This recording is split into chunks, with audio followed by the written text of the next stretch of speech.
नमस्कार दोस्तों, एक बार फिर आकाश मैजिक साइंस में आपका हार्दिक स्वागत है। बंधुओं, जैसा कि हम जानते हैं कि हम लोग प्रकाश चैप्टर पढ़ रहे हैं। प्रकाश से संबंधित बहुत सारे बेसिक कंसेप्ट को समझे हैं, परिवर्तन और उसके नियम को भी समझे हैं। अब हमको जानना है दर्पण के बारे में। बंधुओं, एक छोटा सा ये रिक्वेस्ट रहेगा, क्योंकि आप देखिए चैनल अच्छा लगे तो उसको सब्सक्राइब कीजिए। लाइक करना नहीं करना ये आपकी मर्जी है, लेकिन सब्सक्राइब कीजिएगा तो आपको प्रतिदिन का वीडियो मिलेगा। तो हम इस बात को जानते हैं कैसे आपको मुकाम प्राप्त कराना है, इस बात को हम जानते हैं। हम एक नहीं दो रेलवे का एग्जाम निकाले हैं, दो नौकरी लिए हैं और आगे भी लेंगे, हमको उम्मीद है। तो कैसे आपको ले चलना है ये हमको पता है। आप एक एक कदम आपको हम चढ़ा रहे हैं। जिस दिन प्रकाश खत्म करेंगे आपका हर एक कंसेप्ट क्लियर नहीं होगा तो आप कमेंट बॉक्स में हमको बोलिएगा सर आप कैसे बोले थे।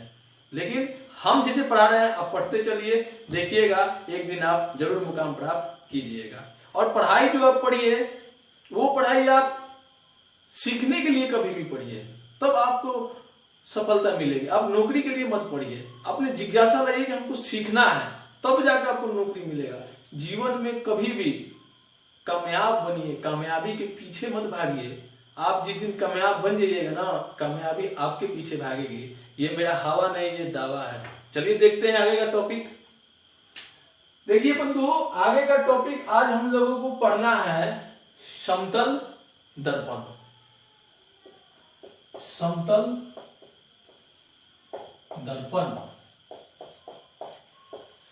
तो देखिए सबसे पहले हम ये सीखेंगे कि समतल दर्पण कैसे बनाया जाता है। इतने टॉपिक को कवर करना है, हम लिख देते हैं पहले ही टॉपिक कि आपको समझ में आ जाए क्या क्या आज का टारगेट है। सबसे पहला चीज है कि कैसे बनता है। तो देखिए कैसे बनता है। सर्वप्रथम आप एक समतल कांच का शीशा ले लीजिए। समतल कांच का शीशा ले लीजिए हम। उसके बाद क्या करना है, इसके पीछे एक पतला चांदी का परत चढ़ा दीजिए। चांदी का परत चढ़ा दीजिए, इसको रजत भी बोलते हैं हम लोग चांदी को। चांदी का परत चढ़ा दीजिए। उसके बाद क्या कर दीजिए, आप उस पर एक लाल कलर का कोई या किसी भी कलर का एक पेंट मार दीजिए और इसको फ्रेम में आप किसी न किसी फ्रेम में आप कस दीजिए। बस आपका समतल दर्पण बनकर क्या हो गया, तैयार हो गया। समतल दर्पण किसको बोलते हैं, जिसमें आप प्रतिदिन अपना चेहरा देखते हैं, वही आपका समतल दर्पण है। समझते भी चलना है क्या बोल रहे हैं, ये भी जान गया। अब आप हमको बोलिएगा कि भैया समतल दर्पण ही बताएं, तो इससे कंपटीशन में कैसा क्वेश्चन पूछेगा। तो देखिए आपको कंपटीशन में क्या पूछेगा, यही पूछेगा कि हम जब दर्पण बनाते हैं तो पीछे किस पदार्थ का परत चढ़ाया जाता है। तो किसका परत चढ़ाया जाता है जी, चांदी का चढ़ाया जाता है। 10th क्लास का बच्चा पूछेगा कि भैया आखिर चांदी का क्यों चढ़ाते हैं, दूसरा का भी चढ़ा सकते हैं।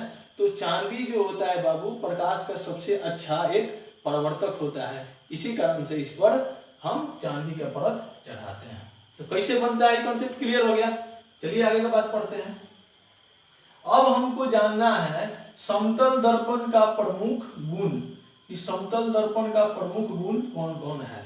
तो देखिए जी, समतल दर्पण का पहला मेन गुण क्या है ये जानिए। समतल दर्पण का पहला गुण ये है, जैसे मान लीजिए कि ये एक समतल दर्पण हो गया, तो इसमें हमारा चेहरा बनेगा ना जी। मान लीजिए पेन रखे हैं, पेन का यहाँ पर चेहरा बनेगा ना जी, इसका जो भी चीज है प्रतिबिंब इसमें बनेगा ना। तो देखिए समतल दर्पण में कभी भी कोई वस्तु जितना रफ्तार से इसके सामने आती है तो उसके दोगुना रफ्तार से उसका प्रतिबिंब आता हुआ हमें प्रतीत होता है। जैसे मान लीजिए यहाँ पर एक शीशा रख दिए, समतल दर्पण रख दिए आपका, और इस पेन को हम 5 किलोमीटर प्रति घंटा के रफ्तार से इसके पास ला रहे हैं, तो उधर से प्रतिबिंब इसका कितने के रफ्तार से आता है वो प्रतीत होगा जी हमको 10 किलोमीटर प्रति घंटा के रफ्तार से। पहला न्यूमेरिकल, पहली बात जो है गुण, इसका कॉन्सेप्ट क्लियर हो गया कि प्रतिबिंब कितने के रफ्तार से आता है जी, 10 के रफ्तार से। ठीक।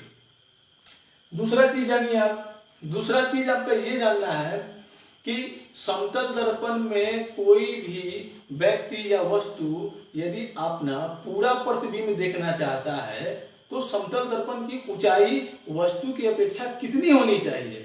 तो कभी भी कितना होना चाहिए जी, वस्तु का जितना ऊंचाई है उसका कम से कम आधा होना चाहिए समतल दर्पण की ऊंचाई, तभी उस वस्तु का पूरा प्रतिबिंब बन पाएगा। अब क्वेश्चन आपसे कैसे पूछेगा, जैसे मान लीजिए हम हैं, हमारा हाइट अभी 6 फुट है, रियल में है 6 फुट के हैं हम, तो हम 6 फुट के हैं, हम चाहते हैं कि हमारा पूरा प्रतिबिंब किसी समतल दर्पण में बन जाए। तो समतल दर्पण की ऊंचाई कितनी होनी चाहिए जी, कितना लंबा होना चाहिए समतल दर्पण, बताइए कितना होना चाहिए। मेरा 6 फुट है, वस्तु हम हुए 1, तो समतल दर्पण कितना होना चाहिए, 3 फुट का होना चाहिए कम से कम, ठीक है ना। तो हमारा पूरा प्रतिबिंब जो है उसमें हमको प्राप्त हो जाएगा। ये दूसरा गुण भी आप समझ गए। तीसरा गुण समझिए जो बहुत इंपॉर्टेंट है, आपकी रेलवे के एग्जाम में भी इस पे क्वेश्चन पूछा था कि समतल दर्पण में जो प्रतिबिंब होता है वो किस प्रकार का होता है। तो देखिए समतल दर्पण में बना जो प्रतिबिंब का पहला गुण ये है कि वह पार्श्विक रूप से उल्टा होता है। तो अब ये जान लेते हैं हम लोग कि पार्श्व परिवर्तन क्या है। देखिए जब हम समतल दर्पण के सामने खड़ा होते हैं तो देखते हैं कि हम दाहिना हाथ उठाते हैं तो उसमें बायां उठता है, और बायां उठाते हैं तो दाहिना उठता है ना जी। तो इसी परिवर्तन को हम लोग पार्श्व परिवर्तन के नाम से हम लोग जानते हैं। तो समतल दर्पण में बना हुआ प्रतिबिंब कैसा होता है, पार्श्विक रूप से उल्टा होता है, यानी कि उसमें दाहिना भाग बायां, बायां भाग दाहिना दिखाई देता है। पहला चीज जान गए। दूसरा चीज जानिए कि जो समतल दर्पण में कभी भी जो प्रतिबिंब बनता है तो उसमें प्रतिबिंब का आकार और वस्तु का आकार दोनों कौन सी होता है, बराबर होता है।